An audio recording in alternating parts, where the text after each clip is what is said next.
Here's how to make a Lil Uzi Vert beat on FL Studio. Let's jump straight in. Let's start by pressing this button up here to go into our piano roll, and then press this button to go into the channel rack. This is where we can choose which instruments we want to use. We can press this plus button to load in any plugin. For this example, I'm going to be using my plugin GrainX4. This is the preset that I've used. We want to take any form of pluck sound, but GrainX4 has a ton of these and they're perfect for these Lil Uzi beats. This is a multi-sample pluck because it contains multiple different samples that are layered together for a more full, rich sound. We can then right click on this to go back into the piano roll inside of our plugin so that we can load in the MIDI notes for our instrument. We then want to choose the scale that we're going to be in. For these Lil Uzi Vert beats, they're typically in a major scale as they have a slightly more happy sound to them.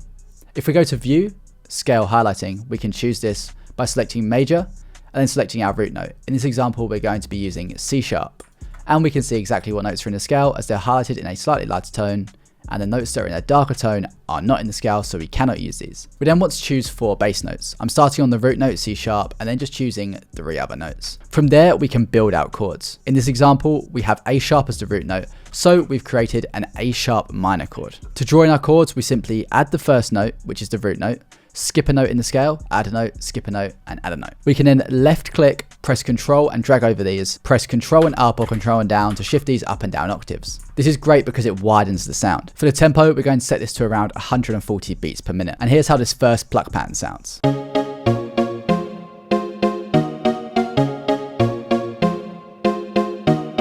Now if we go back into the channel rack, we can see our plugin here, and we can see this slot here, which sends it to a mixer track. I've chosen to send this to the next free mix track, which was number 6.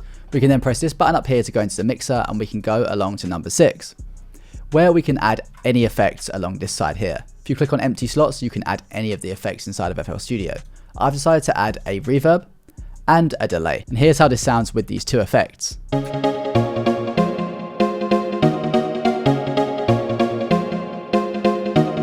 Now we can press Ctrl and left click and drag over this entire progression and press Ctrl and C to copy this.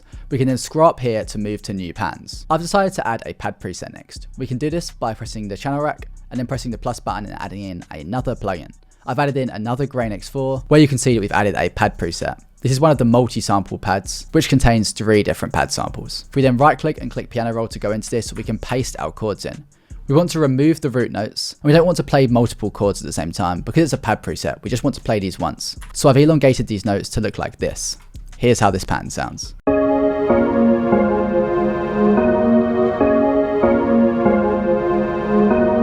This is one of my favorite sounds in the plugin. Again, this just copies the same chord progression as the pluck.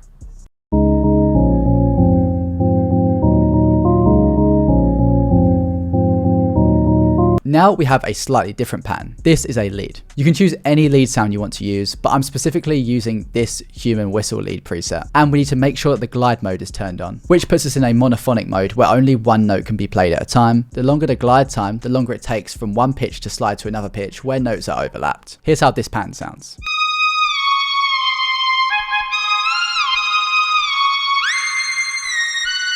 There's not too much of a science behind this, you're just adding notes in the scale that you like the sound of. Then we can press this button up here to go back into the playlist, and we can see these patterns over here along the side.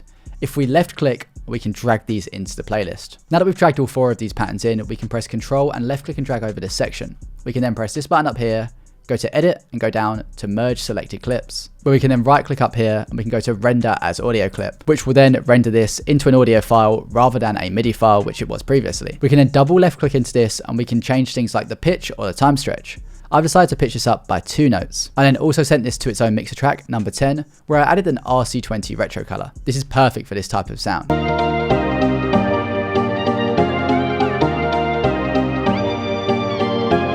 Now it's time for our drums. I've used drums from my Listen Up drum kit, which has a ton of different genres in, from boom bap to trap to K-pop and house. We've started by taking the Zay 808, which is a really generic sound used in trap all the time. For the pattern, we're literally just going to go back into the chords and we're going to copy the root notes across. We're then going to paste these in, and we can shift these up and down octaves until we get the right kind of sound. But you'll notice these are 2 notes above because we pitched the audio clip up 2 notes, so we have to pitch these notes up 2 as well. So technically we can change our scale highlighting in here by going to view, scale highlighting, and pitching this up by 2 notes. So we're now in D# major. Here's how this 808 pattern sounds.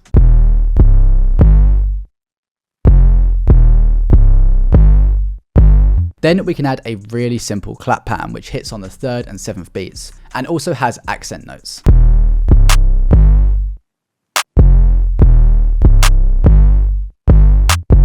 Another clap bounce that you might see is something like this.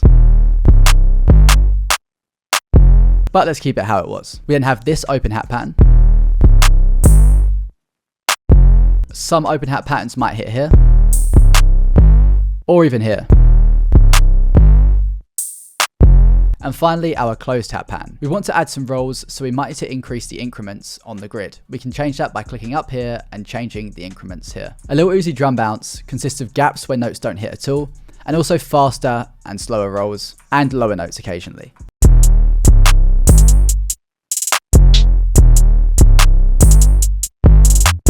For the mixing, it's pretty simple. We just want to level all of our sounds so that nothing's too loud or too quiet in the mix. If we then go to the master, we want to add a soft clipper as well. This is just going to give you the punchy, distorted sound that you hear in trap beats all the time. And here is how the final track sounds. I hope you guys all learned something from this video. By the way, if you want access to Grain X4, which is a plugin I use for all of the sounds in this beat and all of the sounds in all of my other beats, then make sure to check the link out in the description where it's currently 70% off. It has over 400 presets, so make sure to give it a try.